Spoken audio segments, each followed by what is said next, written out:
Daily Trust News Center. This is the News Hour. On News Hour tonight, Nigeria Railway Corporation shuts down operations in Edo State after attack on rail station. Police in Zamfara killed 2 gun runners, injure several others. Intense security in place in Adamawa State ahead of President Buhari's APC rally visit. And on the foreign scene, dozens killed after buses collide in central Senegal and Kenya-Uganda border. Hello and welcome to Trust TV News Hour. I am Ibrahim Yusuf. We begin with security matters, and the Nigeria Railway Corporation on Sunday announced the closure of Ekehen Station in Edo State till further notice. The corporation said the decision became necessary following rising security challenges. Gunmen abducted many passengers from the train station in Igwewe local government area of Edo State. The victims were waiting to board a train to Warri in Delta State when their attackers struck.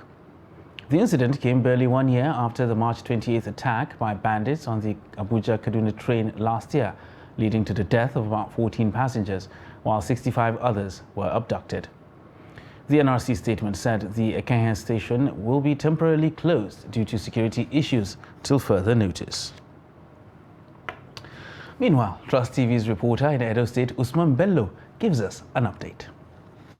The incident, the kidnapping incident that happened at Edo State at the train station in the side yesterday, the source told the Daily Trust that the suspected kidnappers emerged from the bush at the time the people were waiting at the station for the arrival of the train that is coming from Itakweko State, so as to board the train to Warri to their original destination. But at about 5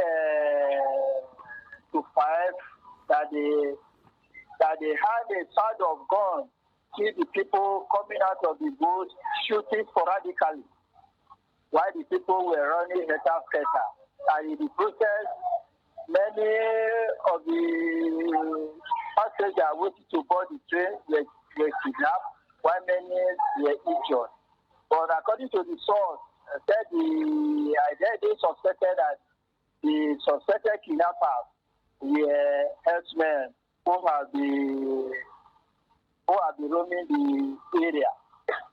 So, but as at now, they said the numbers of the kidnapped victims has not been affected. The governor of the state, Governor Obaseki, has ordered the deputy governor to relocate to the area to ensure that the perpetrators are brought to book while the kidnapped victims are rescued. The deputy governor also said that all the security apparatus, the SS, the police, and the army have relocated to the area. That even as we are talking, bush holding is ongoing in the area. And unfortunately, he has said that Atauchi mentioned that he came back from the train station where the victims were kidnapped. And at that time, unfortunately, he will also be going there. That they are not leaving any stone unturned to make sure that the kidnappers are arrested while the suspect victims are rescued. That was Usman Bello giving us an update from Edo State. Meanwhile, the police in Zamfara State say they have neutralized 2 gun runners along Gumi-Anka Road following an extensive gun duel between the police and the gun runners that lasted for hours. The police revealed that the gun runners were conveying sophisticated arms and ammunition to terrorist camps in Zamfara State in the northwest, from Taraba State in the northeastern Nigeria. This is contained in a statement signed by the command's public relations officer, Superintendent Muhammad Shehu. The statement explained that the feat was recorded following intelligence information received about the movement of the suspects inside a Toyota Corolla vehicle containing the assorted rounds of live ammunition from Taraba State en route terrorist camps in Zamfara. It said 2 of the suspects were fatally injured, while others escaped into the bush with possible gunshot wounds. The injured suspects were taken to Yerima Bakura Specialist Hospital, Gusau, and later confirmed dead by the doctor while on admission.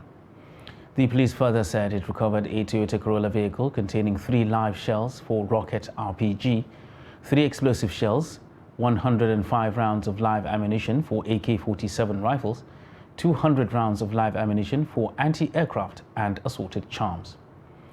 Additional joint police and vigilante operatives were deployed to the location for rigorous confidence-building patrol aimed at apprehending the fleeing suspects. Meanwhile, the Commissioner of Police, Kolo Yusuf, assured the public of the continuous commitment of the police to rid the state of banditry and other criminal activities for the safety, security and peace of Zamfara State residents. Meanwhile, parents of one Muhammad Jawad, a 9-year-old boy who was mistakenly shot and killed by the police, demand justice. Muhammad Jawad, a passerby, was shot dead when police operatives on patrol shot to disperse notorious miscreants, popularly known as Kaurai, in Katsina metropolis. Abdullahi Yamadi reports that the incident happened when police operatives, while responding to a distress call, came under attack by a group of Kaurai at Sabur Ungwa quarters in Katsina. His report. Parents and other sympathizers call on relevant authorities to ensure justice is served against the killers of the 9-year-old Muhammad Jawad. We demand nothing but justice from authorities.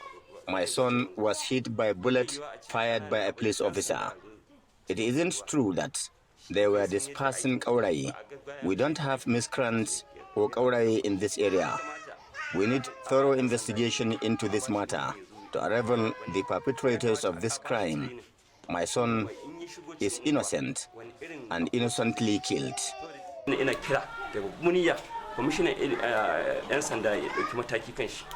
Sabur Ungwa quarters is a hub for sales and abuse of cannabis, sativa and other illicit drugs by notorious Kaurai in Katsina metropolis. Police authorities say the miscreants of Kaurai, armed with dangerous weapons, grouped themselves and instilled fears in the minds of residents of the area. The command dispatched its operatives immediately to disperse the miscreants, and in the process, one Abdulganiu Yusuf attacked one of the police operatives with the intent of disarming him. In the process, the police officer fired Abdulganiu on his fingers, and the bullet hit Muhammad Aliu and Muhammad Jawad, who were passers-by. The 2 innocent victims were rushed to the Federal Teaching Hospital, Katsina, where the 9-year-old Muhammad Jawad died, while Muhammad Aliu is responding to treatment. The Commissioner of Police, Katsina State Command, CP Shehu Umar Radada, PSC, commiserated with the parents of the deceased and injured victims. He also sent delegation under the leadership of Area Commander Metropolitan Area Command, ACP Yahuza Samaila Shal, to condole the family and assure them that the command is carrying out full-scale investigation into the matter. Subsequently, the command calls for calm. In the course of investigation, Abdulganiu Yusuf, Abubakar and Abubakar Husseini were arrested, in addition to the recovery of damaged police vehicles and motorcycles. Abdulganiu, the principal suspect, who was alleged to have been arrested at his mother's residence, speaks. They say I'm the principal suspect who grabbed police officer with a view to disarming him. It is a lie. The police officer shot me at a close range. I'm innocent, and they say I was arrested as a principal suspect. But look at me here, suffering from wounds. They removed my 2 fingers.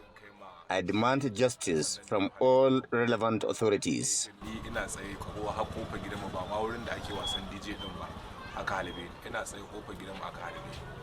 Increased criminal activities of the group has been a source of concerns to residents. Abdullahi Ismail Yamadi, Trust Television News, Katsina. Now, ahead of the President Muhammadu Buhari's visit to Yola for the APC campaign rally, the Adamawa State Police Command has deployed additional manpower to ensure a hitch-free rally. The command also ordered officers to display a high level of professionalism and respect for human rights. Trust TV's Salis Lawan visits the Muhammadu Buhari Square, venue of the campaign rally, to see the level of preparedness for the event. His report. This is the venue of the All Progressive Congress campaign rally, which is scheduled to take place on Monday. Activities here are in earnest. Chieftains of the party are busy putting things in place to host the president.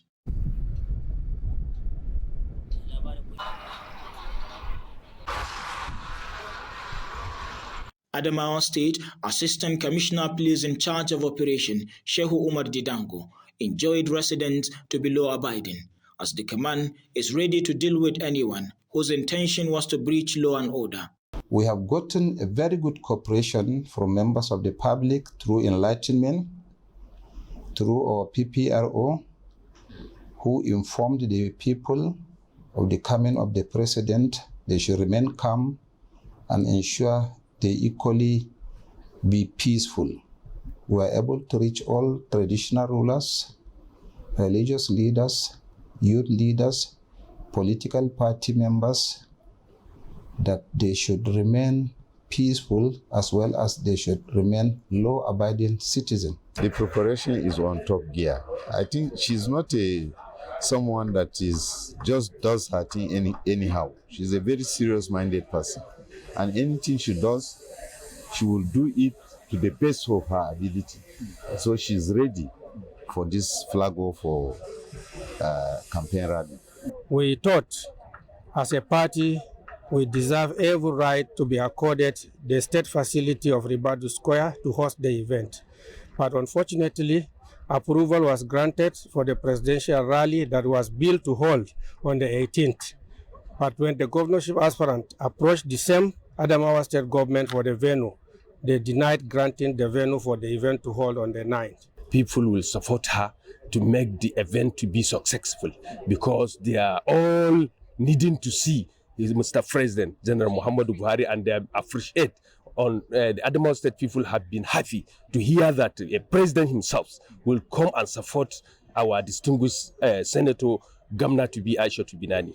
APC chieftains in the state urged their team and supporters, party loyalists, to be law-abiding, as campaign rally will not be successful without peace. Vehicle movement will be restricted, especially those coming from Sangere Numan to Yola. Motorists in Yola are advised to take alternative roads. From Yola, Salis Lawan, Trust TV News.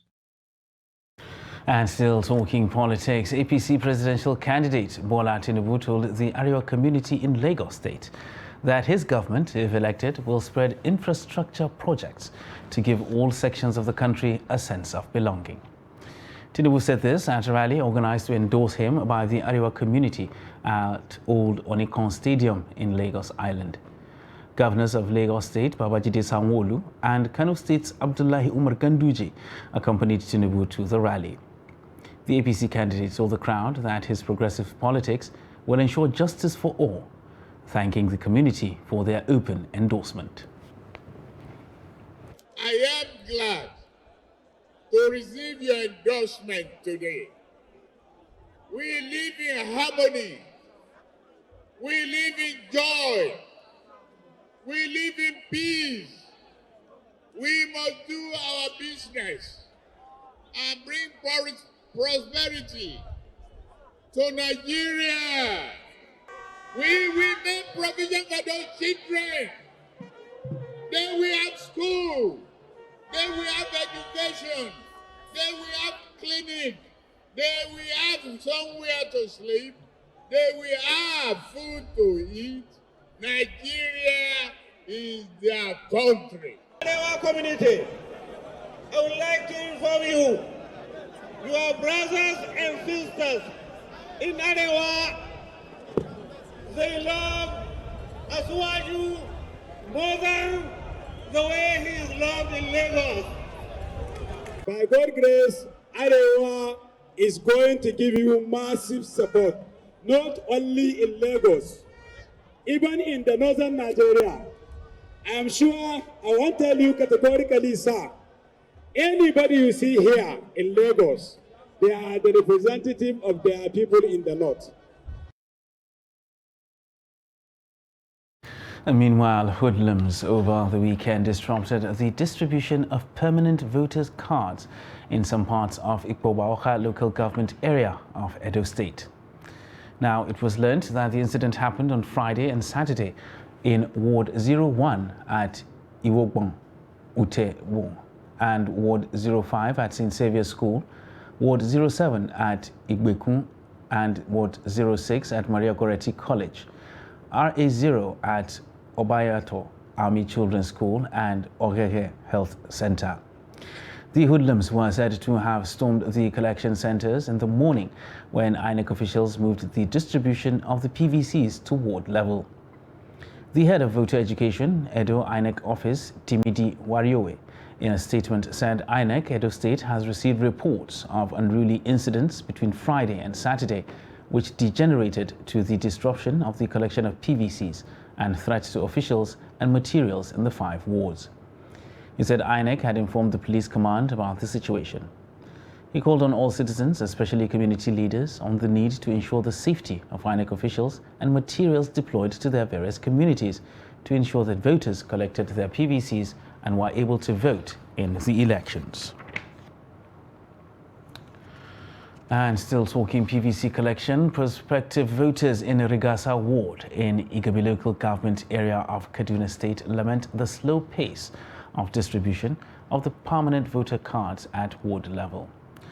While monitoring the process in Kaduna Metropolis during the weekend, residents also entertained fear that the exercise may elapse without many collecting their PVCs due to last-minute turnout of would-be voters. The report. The distribution of PVC is ongoing at ward level across Kaduna State, with people trooping to the collection center to get their PVC. At the collection center at Tudunwada in Kaduna South local government area, residents come to collect their PVC ahead of January 22nd deadline. The situation is very hot. People are plenty. Some people have not yet gotten their cards. But most of the people coming are getting their cards, alhamdulillah. Going by the number we have distributed yesterday compared to what we are distributing at the local government level, there's a difference. Even I can say it double our turnout. Like yesterday, we have distributed over 1,200 plus. Unlike when we are distributing it at the local government office. At the Rigasa ward in Igabi local government areas, people turn out for their PVC. People are just getting to know about the exercise. But from today, inshallah, we expect the large turnout of course, will be registrants to collect their PVCs in the centers that I have mentioned. Some of the mistakes in the voters' cards are maybe the pictures, and maybe that is from our people that captured the person, the owner of the card. That is the reason why, I think that's the reason why you will find out that the picture is not maybe half of his body, half of his face, the other face is not there. Rigasa ward has more than 150 polling units with tenders set aside by INEC for the distribution of the PVC. Some are entertaining fear that the time may elapse, with many not able to collect their PVCs due to slow pace of the exercise. Sincerely speaking, I expected an easier strategy of distribution of this PVC in such a way that people will get their PVC in an easier way than the arrangement already made. So I'm suggesting of an easier way of distribution of the PVC by taking the PVC to village heads, that is Meanguas, so that people will easily get their PVC. I am appealing to INEC to decentralize the distribution of the PVC to polling units so that people can get their PVC within the stipulated 10 days. I came here early in the morning, but up to now, I didn't collect my PVC because the arrangement of collecting the card here is tedious. The exercise will last for 10 days at ward level. Bella Musa, Trust TV News, Kaduna. Meanwhile, in Borno State, some residents of Maiduguri have decried the slow pace of distribution of the PVCs at INEC collection centers in the metropolis. Trust TV's Beatrice Kurutsi, who visited some PVC collection centers, reports that the cards are unavailable for collection while some centers are understaffed. There is a rush here for the collection of PVCs in one of the many INEC voters' cards collection centers in Maiduguri. The weekend exercise in some of these centers witnessed a low turnout, while some who came to claim theirs were unable to collect them and fear that they may be disenfranchised in the coming elections. We came to collect our PVC and they told us to return after a week, and it's the second time we have been given this excuse. They are supposed to have produced all the PVCs so that everyone will get his or her own, because when the collection closes now, many people will not get theirs. Well, so far here it is not so congested, but I don't know about other centers. But I saw the previous election to be much more tense than this one. We are much relaxed here, and there's no more tension to be scared of coming out to vote. I think it's going to be okay here if all things continue the way we are seeing now. Most of the people that we did together with them, and most of the people that even faced them, their own have already come out then. And we even asked them, but up to now still no response. Instead of us, they should respond in a polite way. So most of them, they used to be quarreling and be responding so harsh for us. Instead of them, because this is our right, and we're the citizen of Nigeria here.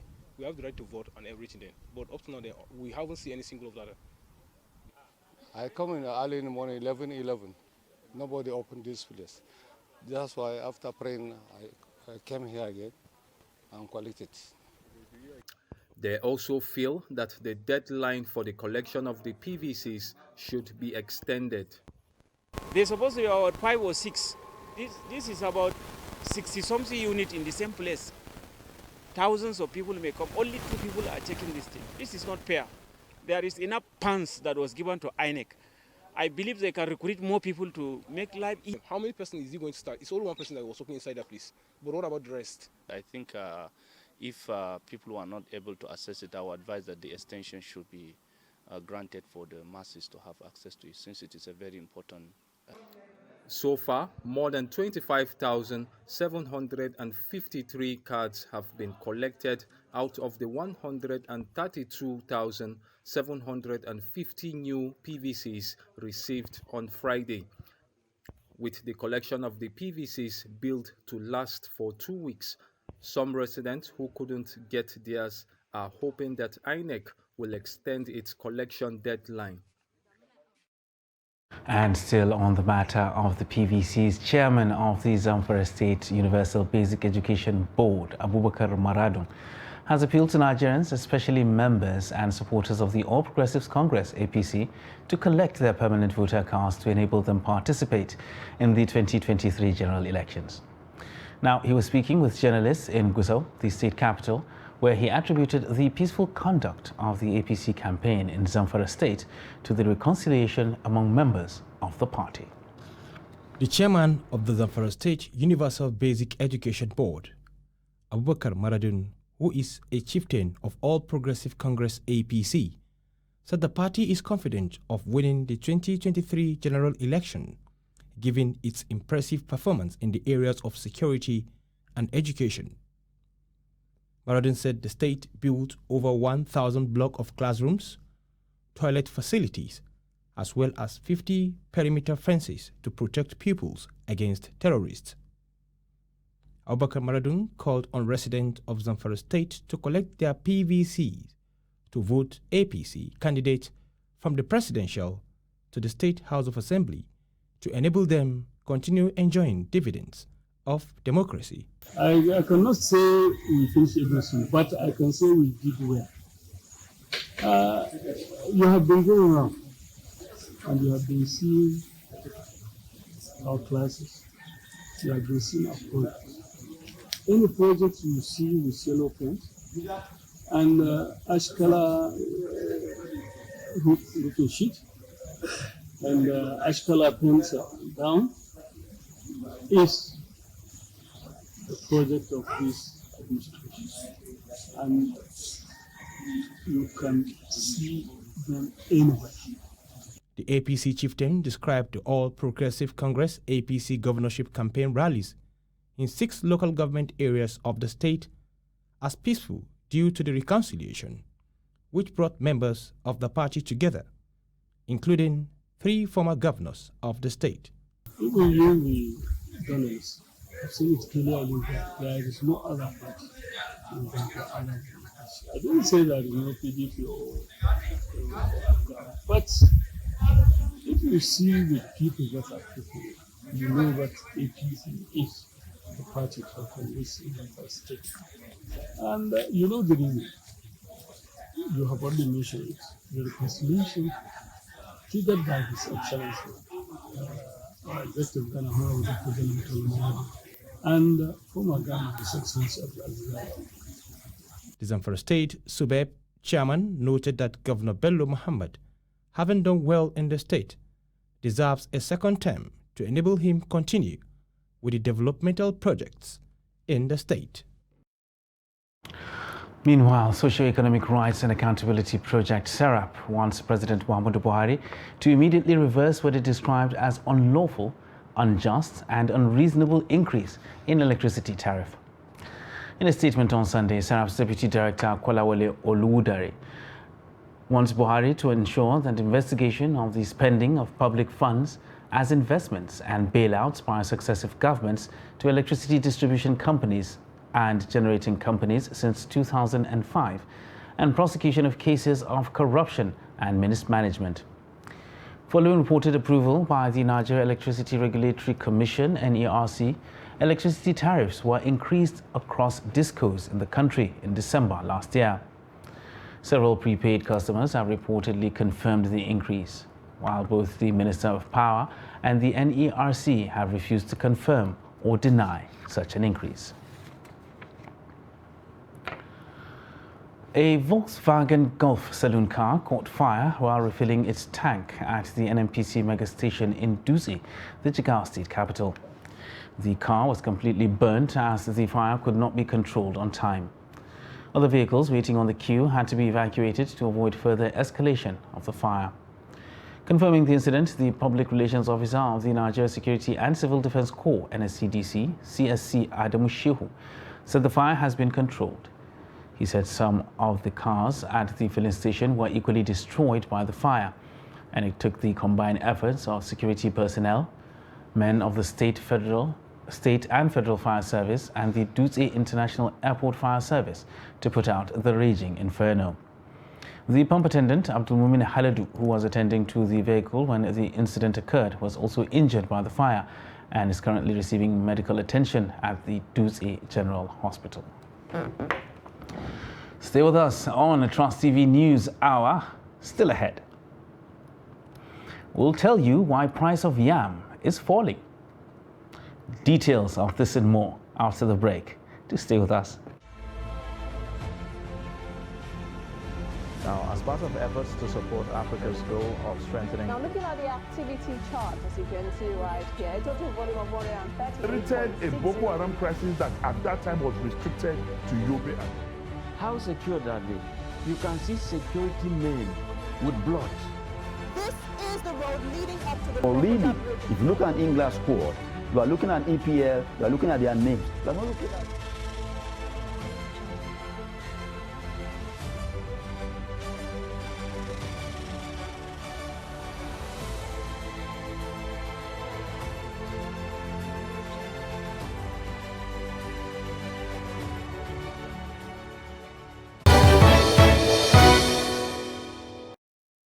Welcome back, and thanks for staying with us on Trust TV News Hour. Now let's take another look at our top stories. Nigeria Railway Corporation shuts down operations in Edo State after attack on rail station. And police in Zamfara killed 2 gun runners, injure several others. And moving on to other news now on presidential candidates. In our series on presidential candidates, Maridia Umar profiles Peter Umiadi, a retired judge who claims the ticket of the All Progressives Grand Alliance APGA as his presidential flag bearer. Take a look. Peter Umiadi was born in Uroji, Akugunri in Anocha local government area of Anambra State.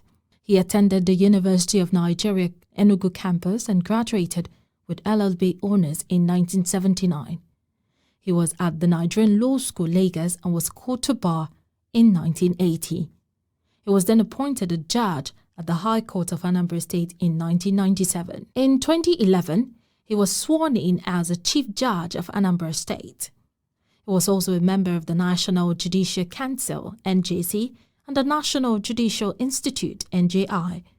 Umiadi retired from the judiciary in 2019 after 8 years as Chief Judge. In March 2019, he was appointed a visiting professor at the Faculty of Law, University of Nigeria Enugu campus. Having succeeded in the judiciary turf, where he had a sterling career in adjudicating disputes, Justice Peter Umiadi, following his retirement in March 2019, joined the All Progressives Grand Alliance APGA and declared his intention to run for the presidency of the Federal Republic of Nigeria.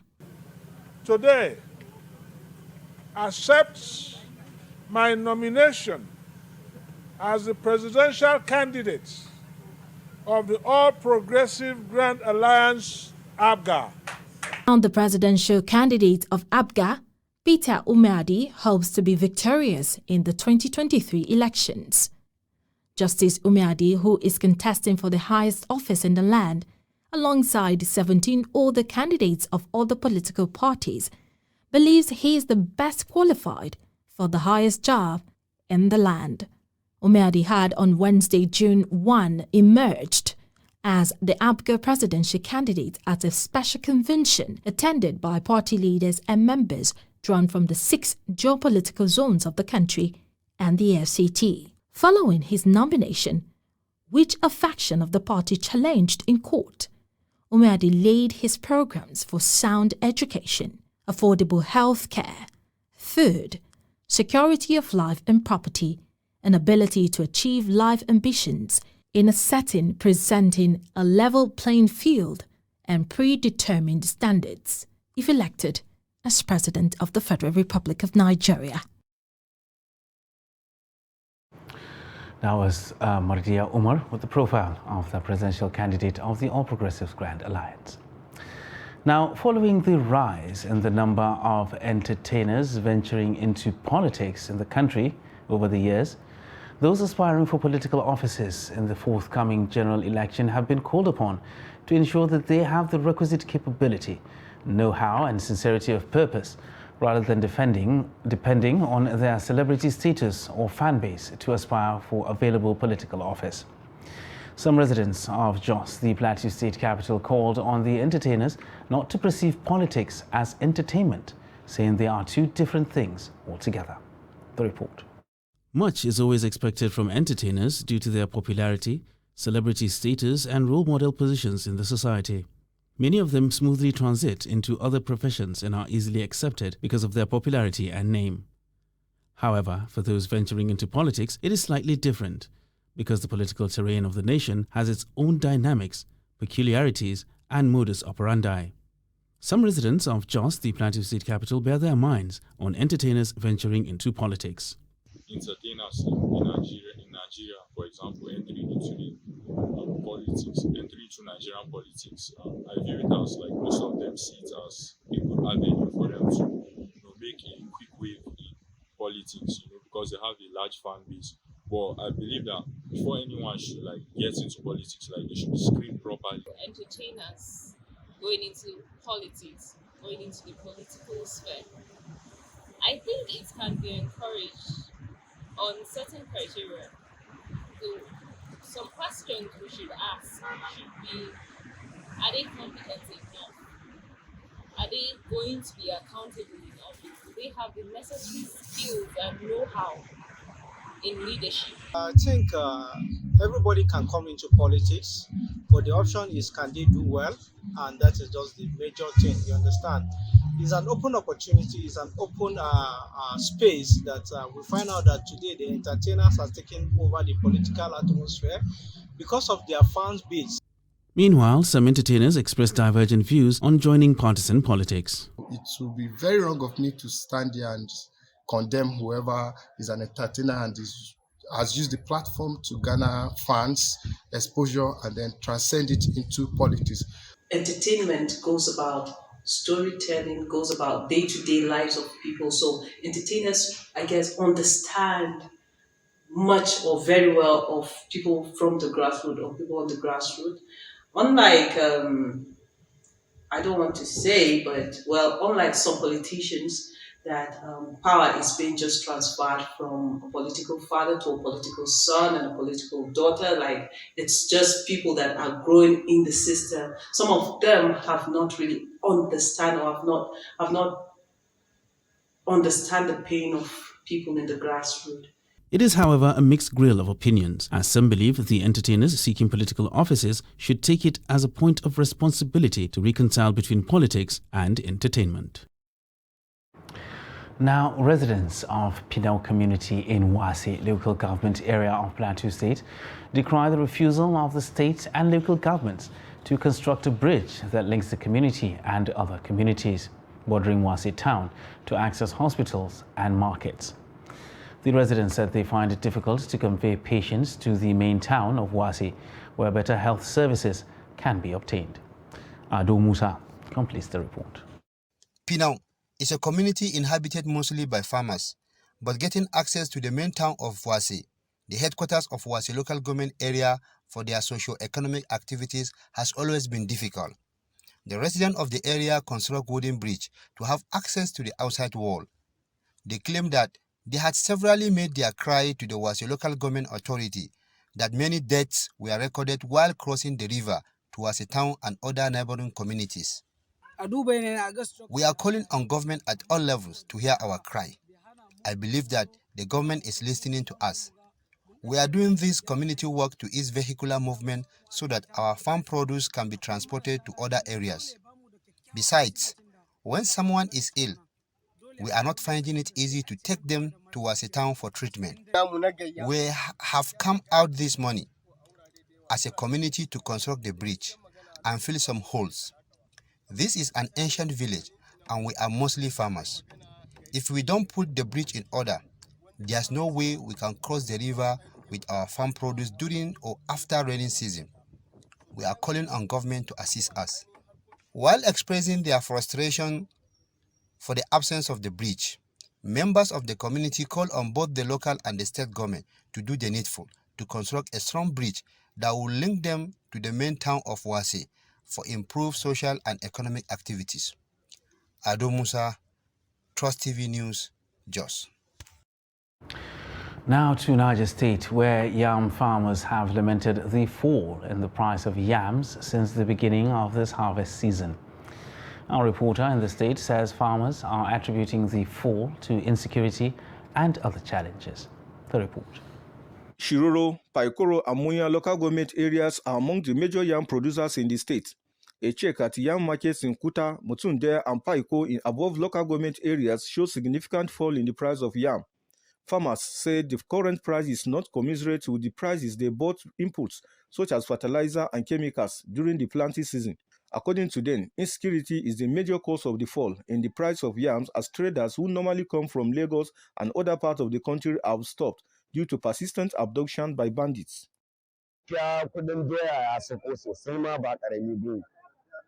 Honestly speaking, the price of yam has come down seriously. Before, we were selling this yam at the cost of 110,000 naira, but it is now 55,000 naira.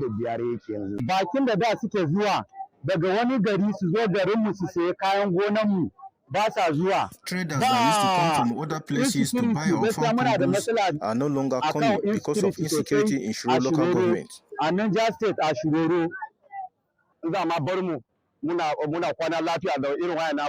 If we will be allowed to stay peacefully in our villages, even government doesn't help us, we will fend for ourselves. abubuwan da yake faruwa kenan. Traders and truck drivers say they are also affected. They call on the government to intensify efforts in the fight against banditry that has ravaged many farming communities in the state. Farahin doya ya haune ya sauka. Ranar da masaya suka zo za ta iya sama. The price of yam is not stable. If there are buyers, the price goes up. And if buyers are not on ground, the price goes down. Buyers no longer coming like before. Sometimes we are in the market and bandits will be coming. Everybody will have to abandon his goods and run, causing us losses. Kuma asara ta shiga. To shine kake ganin nan Shiroro da Miya ba wani mai ɗauko dukiyar shi ya shigo saboda wannan gudun wa'annan barayi da ake.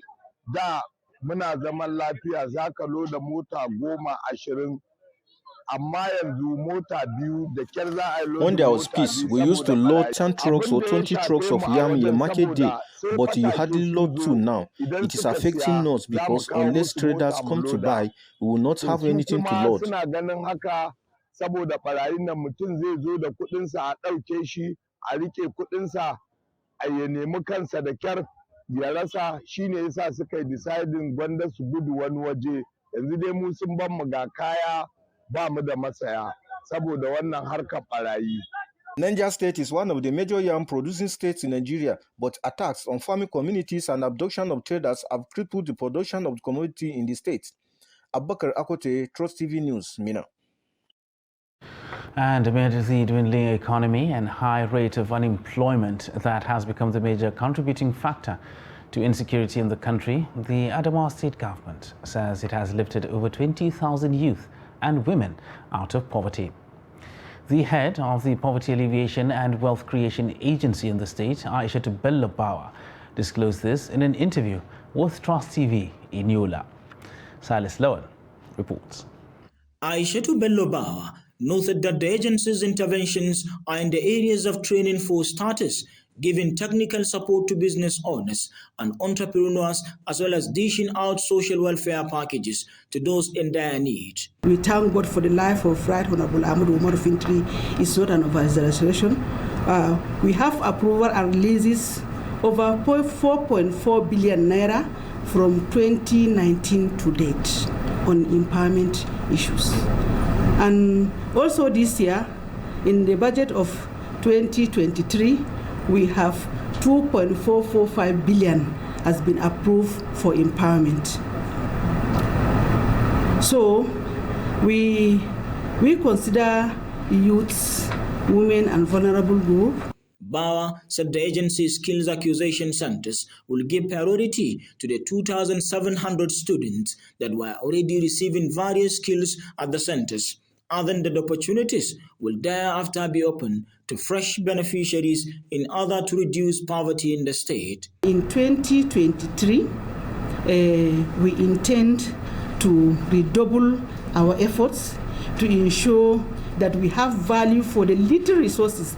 Despite the financial fragility of the state, we ensure to double our efforts to see how we can make youths and women to have viable trades, that the vulnerable group that cannot attend trade, we can see how we can have social support services for them. Stakeholders say the opening of the skills acquisition centers, which were long neglected across the state, will boost the state government drive toward the eradication of poverty and creation of wealth in the state. From Yola, Silas Lowen, Trust TV News. You're still watching Trust TV News Hour. The news continues after this break. Stay with us.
That's great.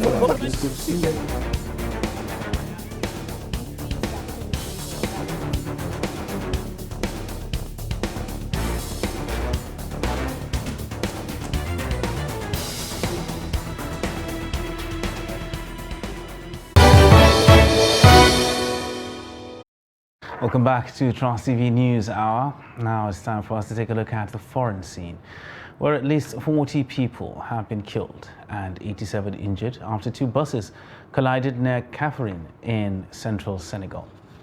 The accident took place on the number 1 national road at 3:15 a.m. on Sunday. President Macky Sall has announced 3 days of national mourning. And head of operations at the National Fire Brigade, Colonel Cheikh Fall, said the bus with a 60-seat capacity was heading to Rosso near the border with Mauritania when the incident happened. Fall said the victims were taken to a hospital and medical center in Kaffrine, while the wreckage and demolished buses have since been cleared and normal traffic flow has resumed. Public prosecutor Cheikh Dieng said early investigations suggested that the accident happened when a bus assigned to the public transport of passengers following the bursting of a tire left its trajectory before colliding head-on with another bus coming in the opposite direction. And at least 21 people were killed and 49 others injured when a bus heading for the Kenyan capital Nairobi crashed shortly after crossing the border from Uganda on Sunday. Ugandan Regional Police spokesman Rogers Taitika told the AFP news agency that most of those killed were of Kenyan nationality and 8 Ugandans were also killed. The bus was traveling from the eastern Ugandan city of Mbale to Nairobi and crashed in the Kenyan town of Luakaka, just across the border from Ugandan town of the same name, late on Saturday. On January 6th, a passenger bus rammed into a stationary truck near the northern Ugandan city of Gulu, killing 16 people. Ugandan police say 104 road crashes were registered in just 3 days over the New Year period between December 30th and January 1, with 35 people dead and 114 injured, in addition to the victims of the latest January accidents. Meanwhile, thousands of Israelis have taken to the streets to protest plans by Prime Minister Benjamin Netanyahu's new government that they say threaten democracy and freedoms. The protesters gathered in the city of Tel Aviv on Saturday, days after the most right-wing and religiously conservative government in the country's 74-year history was sworn in. It plans sweeping reforms, from expanding illegal settlements in the occupied West Bank to weakening the power of the judiciary. Protesters brandished signs with slogans including "Democracy in Danger" and "Together Against Fascism and Apartheid." The protest was led by left-wing and Palestinian members of the Israeli parliament, the Knesset.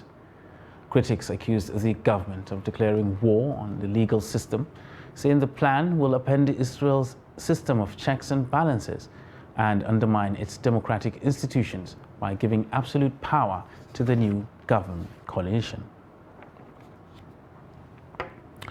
And in sports now, the United States beat Italy 4-0 to win the inaugural Mixed Teams United Cup.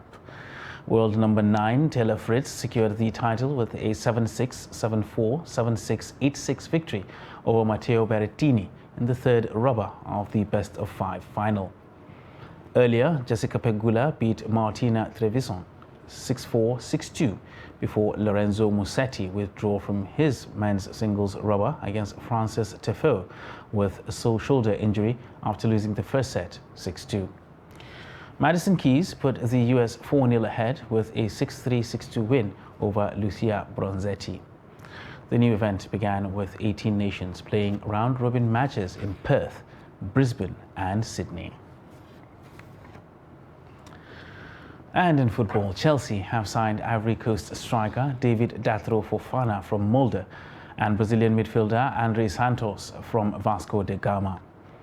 20-year-old Fofana joins for a reported fee of between £8 to £10 million on a 6-year deal until 2029, with the option to extend it by 1 year. Chelsea have now made 3 signings in the January transfer window, following the arrival of France defender Benoit Badiashile for £35 million from Monaco. Fofana scored 24 goals in 65 appearances for Norwegian champions Molde. Chelsea described the forward, who joined Molde in 2021 from the Ivory Coast Amadou Diallo Football Academy, as a prolific goalscorer and one of European football's most promising young talents. And before we go, here's a kicker. Of the Loess on the earth, and it's also the birthplace of the Loess culture. On the plateau is Suida, a county in Shanxi province with rich resources of intangible cultural heritage and traditional folk arts. In September 2021, while touring an exhibition hall for local intangible cultural heritage in Suida, Chinese President Xi Jinping expressed appreciation for the local efforts to protect and inherit traditional culture. Xi said that, as an invaluable asset of the Chinese nation, folk arts are vital to sustaining historical legacy and building a socialist country with great cultural strength. Clay sculpture is one of the main traditional crafts in Suida.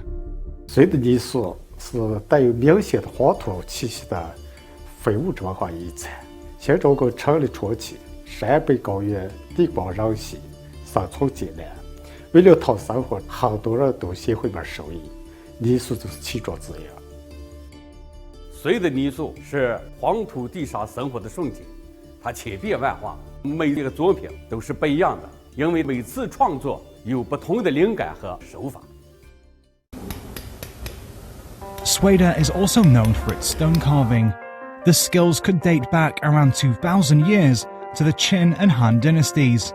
Nowadays, the stone lions from Suida are sold across China and exported to Japan, Singapore, Malaysia, and other countries. 隋德石雕凝结了隋德汉豪迈顽强的品格，体现着陕北人民不屈不挠、与时俱进的精神。 Yangge, a traditional folk dance in northern China, is another national intangible cultural heritage. 陕北秧歌热情奔放、热闹，主要表现形式就是走、扭、摆、跳、转。 其中最主要的是扭。从前来说，就是过春节的时候才开始表演的。那现在来说，锻炼呀、健身呀，都可以扭一扭、跳一跳。越扭越活泼，越扭越上劲，越扭越开心，越扭越年轻。深入挖掘中华优秀传统文化蕴含的思想观念、人文精神、道德规范。 结合时代要求，继承创新，让中华文化展现出永久魅力和时代风采。 And with that interesting feature, we wrap up Trust TV News Hour for tonight. Don't forget, for more news, you can subscribe to watch us live on YouTube and follow us across all our social media platforms.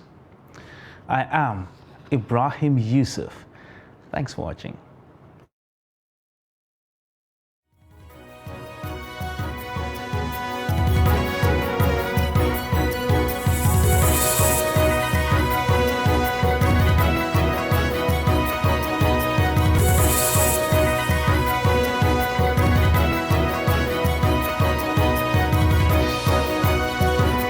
From the Daily Trust News Center, this is the News Hour.